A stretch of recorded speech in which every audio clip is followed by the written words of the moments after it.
This is the teaching shepherd. Hello there.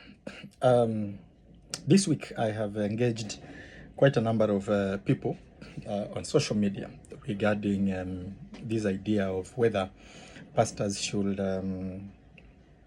find gainful employment, either start businesses or find job, so as not to overburden the members of a church through demanding offering and all that. And to be honest, if a pastor can get a job or can do business or all that, if that's okay. But my point, and I'm going to demonstrate this, is that it is almost impossible for a pastor to be gainfully employed and to effectively perform his duties as a pastor. And of course, this whole discussion is based on what Paul speaks of about how he managed to be in ministry. For example, in 1 Thessalonians chapter 2, verse 9, he says, "Remember, brothers, our labor and toil. We worked day and night that we might not be a burden to any of you while we proclaimed to you the gospel of God." So Paul is definitely saying there that he worked day and night. He wrote to the same church, Thessalonians, in his second letter and said, "For you yourselves know how you ought to imitate us, because we were not idle when we were with you, or did we eat anyone's bread without paying for it? But we toil and labor we toil and labor, we worked with toil and labor, we worked night and day, and that we might not be a burden to any of you." Luke confirms what Paul is saying when he writes in Acts chapter 18, verse 2 and 3. And he, meaning Paul, and he found a Jew named Aquila, a native of Pontus, recently come from Italy with his wife Priscilla, because Claudius had commanded all the Jews to leave Rome, and he went to see them. And because he was on the same trade, he stayed with them and worked, for they were tent makers by trade. And so we kind of have developed this term, tent making. And if you don't know what tent making is, it is this idea that somebody wants to be in ministry, but yet they do not want to ask support from anyone, so they will rather find employment, look for business, start businesses, so that they can support themselves. Laudable as that may be, it faces quite a number of things. First, scripturally. Now, I have to understand that Paul was not a pastor. And my point here is, I'm not saying it is impossible to be in ministry. I'm saying it is impossible to be a pastor effectively and do other things. Remember that Paul was not a pastor. Paul was an apostle. How apostles worked and how a pastor worked were two different things. Now, let me bring you to 1 Corinthians. Now, this is Paul himself writing. I'll begin from verse 3. "My defense to those who examine me in this: don't we have the right to eat and drink? Don't we have a right to have accompanied by a Christian wife like the other apostles, the Lord's brother, and Cephas?" That is James and Cephas. Cephas meaning Peter. "Or is it only Barnabas and I who have no right to refrain from working?" It seems like all the other apostles are allowed to refrain from working.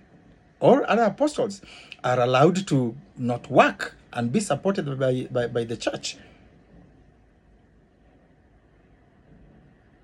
"Or is it only Barnabas and I who have no right to refrain from working? Whoever goes to war at their own expense? Who plants a vineyard and does not eat from it? Let's not go there. Paul is asking, is it only me and Barnabas that cannot refrain from working? Now, you have to understand what is the difference between Barnabas, Paul, and Peter. There is a big difference. In this passage, Paul understands that he has the right to be supported. Now, he has given up that right, as he writes to the Thessalonians. But why was it almost impossible for Peter to give up those rights? And the answer is his calling. The manner of his calling made it impossible for Peter to be in the tent making business. Why do I say so? Number one, you have to understand that it is Jesus himself who told Peter, I want you to leave that work and I want you to follow me. So how do you follow Jesus for 3 years and find your own run a business? How do you follow Jesus for 3 years and then go to work? So that is impossible. Even the guy who said, let me go bury a relative, was told, nope, you cannot do that. You decide to follow me, you leave everything and you follow me. But that was before. So let's talk about Peter. Peter was an apostle. But when you look at Peter well, you realize that he was more of in the pastoral ministry. James and Peter took care of the church in Jerusalem. Peter and James did not roam around like Paul. They had a responsibility to take care of. And these responsibilities were so huge that at some point they had to appoint 7 people who will now serve the people so that they can go back into the inner room and pray and study the word of God. Of course you know that. That's Acts chapter 6. Let me take you there. It says, in those days, as members of the disciples were multiplying, there arose complaints by the Hellenistic Jews against the Hebraic Jews, that their widows were being overlooked in the daily distribution. Then the 12 summoned the whole company of the disciples and said, it will not be right for us to give up preaching about God to wait on tables. Therefore, brothers, select from among you 7 men of good reputation, full of the Spirit and wisdom, whom we can appoint to this duty.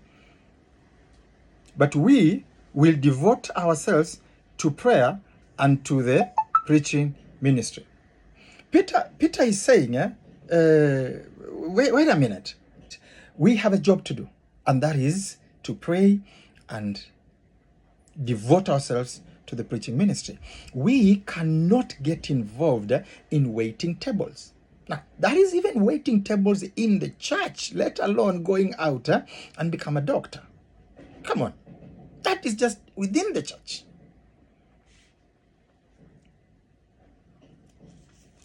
Let me go back to your Paul. 2 Corinthians chapter 18. Did Paul expect to be supported as well? 2 Corinthians chapter 11, verse 8. He says, let me begin from verse 5. Now I consider myself in no way inferior to the super apostles. Though untrained in public speaking, I am certainly not untrained in knowledge. Indeed, we have always made that clear to you in everything. And did I commit a sin by humbling myself so that you might be exalted, because I preach the gospel of God to you free of charge? I robbed other churches by taking pay from them to minister to you. When I was present with you and in need, I did not burden anyone, for the brothers who came from Macedonia supplied my need. I have kept myself and will keep myself from burdening you in any way. Paul is saying, I preached to you free of charge. I did not take money from you. But the reason I did not take money from you was not because I was making tens. No. It was not because I had a business. No. It was not because I was employed. The kind of itinerary he had will not probably allow him to do that. What he did was he had some brothers in Macedonia who supplied his need. Now, I like this how this version puts it. I robbed other churches by taking pay from them. Paul was being paid by other churches. I did not burden anyone, for the brothers who came from Macedonia supplied my need. Paul was supported by the church of Macedonia. It is impossible for a pastor, I'm pushing here for a pastor to be gainfully employed and be effective in ministry. And those who do it, they might claim they are effective, but I can tell you there is a problem. Most of them, they will tell you they're effective because they have other people under them who do the work for them. So they will always have a young brother, an associate minister who's doing what they're supposed to do. At the end of the day, you start asking yourself, then who's the pastor? If you're going to send other people to minister to the members of the church, as effective as that could be, my friend, you have relinquished your position as a pastor, and now you have probably just become a bishop. You talk about business. Not everybody is entrepreneur. Not everybody. And what kind of a business is that? Let's say farming. Not every part of the country is suitable for farming. How can you even open a business unless you have somebody you have employed there? Okay. Do you know how much hard it is to manage a business while you are away? So you really cannot put a general statement. Again, you're saying, so are you going to go hungry because there is nothing to do? Absolutely not. If the church cannot support the pastor, then most likely it does not have a lot of responsibility to engage the pastor full time. Get the point. But if the church is engaging the pastor full time, then the church ought to be responsible to remunerate or compensate the pastor. It's that simple. So most of the small churches that we run cannot, without overburdening the members, support the pastor.